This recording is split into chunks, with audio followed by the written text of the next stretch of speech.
Okay, so I did a YouTube video about this way last year, but I don't want to trigger or upset anybody, but it's the TikTok version that I'm doing this time on TikTok. A TikTok version, excuse me, of me talking about how narcissistic abusers, like if you tell somebody that's a narcissistic abuser that you were raped,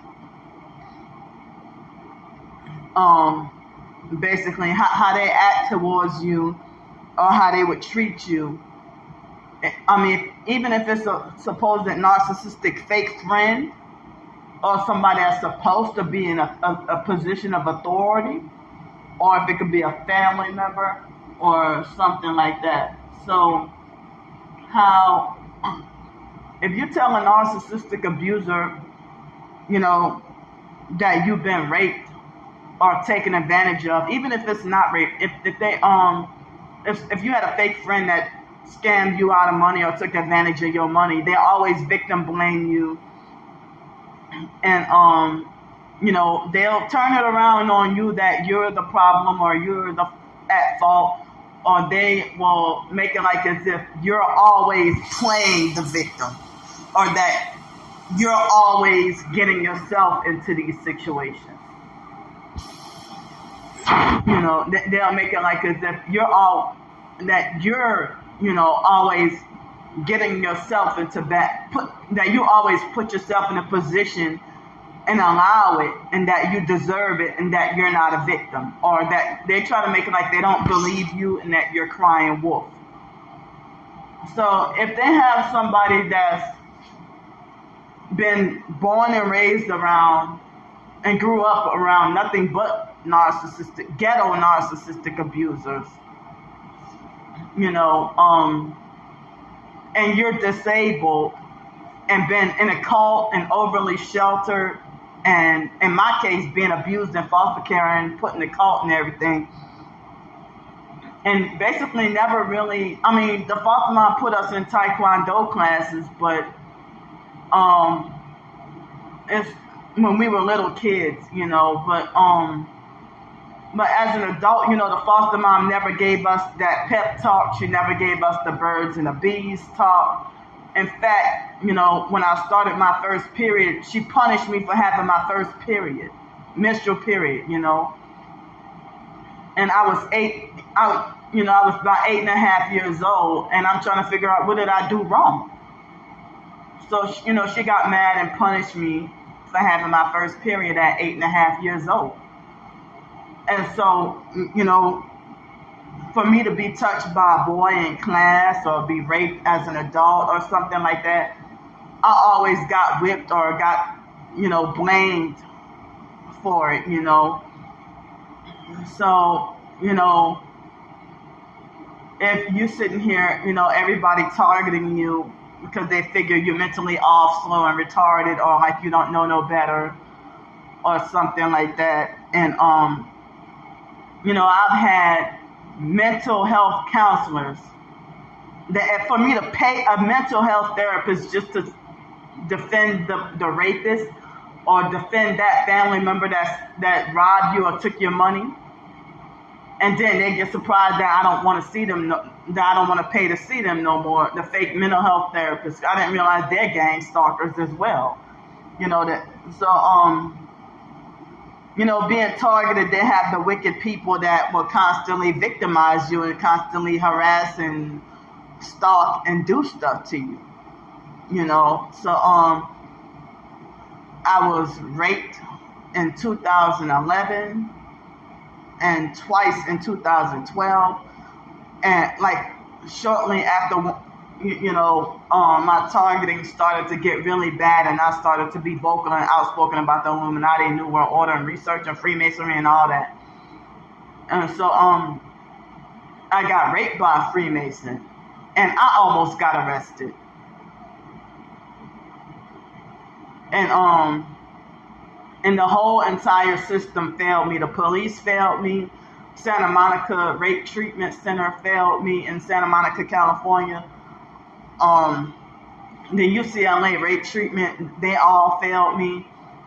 One of the rapes that somebody got Adult Protective Services involved. The fake Hell's Way Church in Los Angeles was spreading false rumors about me, lying on me. So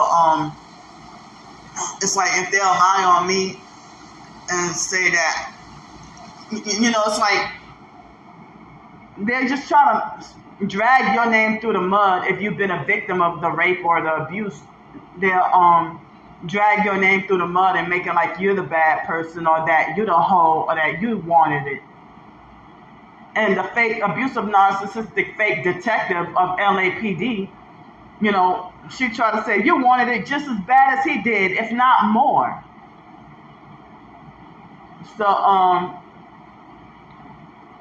So they had one time in 2013, they had somebody, when I told her about what happened and trying to seek emotional support and closure, I was pretty much a smack brand new Christian at the time. She had on a t-shirt that said, Jesus saves. And she even tried to make it like she thinks I deserve to be raped or that I wasn't a victim. And me trying to just seek answers and emotional support and help. And even the,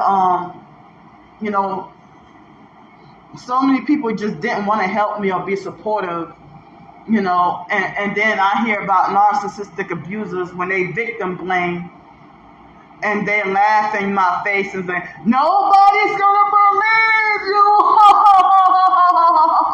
or something like that, So, and I kind of figured that this is all part of the gang stalking.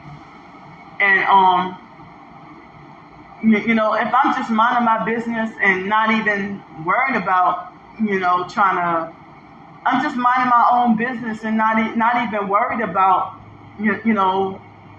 trying to be friendly with nobody, trying to date nobody. I'm just sitting here trying to just live and survive. And I had me being homeless on the streets and dirty.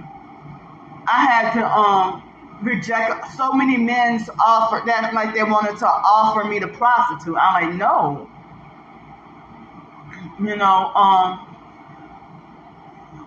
And they've been, and I didn't realize that they say a female target that, always end up being raped all the time, that's part of the sex trafficking. I didn't even realize that. I didn't know that. So, that's why I said, like, y'all, if I've been traumatized by that and had a place to live, but I got beat up on the streets. A couple of times my stuff got stolen from me and stuff. I've been sexually assaulted and everything like that. So, and the police didn't want to do anything, or they'll turn it on me and make it like as if I made myself very, very open to be, like as if I willfully made myself very open to being sexually assaulted or have my stuff stolen. And, they had these traffickers, these people trying to approach me to try to make offers to prostitute or whatever. And, they gang stalking the shit out of me. And they act like they trying to, I told y'all and showed y'all about the fake Darnell Williamsburg. That's not his real name. It's a white guy posing as a black guy and act like he delusionally believes that he's my pimp, but I never saw his face or name and his real name. And he'd been harassing me online for probably 2 years, over a year definitely. And so, I'm trying to make my voice heard and trying to be outspoken, and nobody cares. Nobody cared about a single. The people say the streets is no place for a woman being homeless, and they victim blame and falsely accuse me of wanting to be out there on the streets for money and attention. And that wasn't even true at all. I was forced against my will, and they would have men who would workplace mob me and run me off the job and set me up and leave me back on the streets again. I'm like, this is dirty.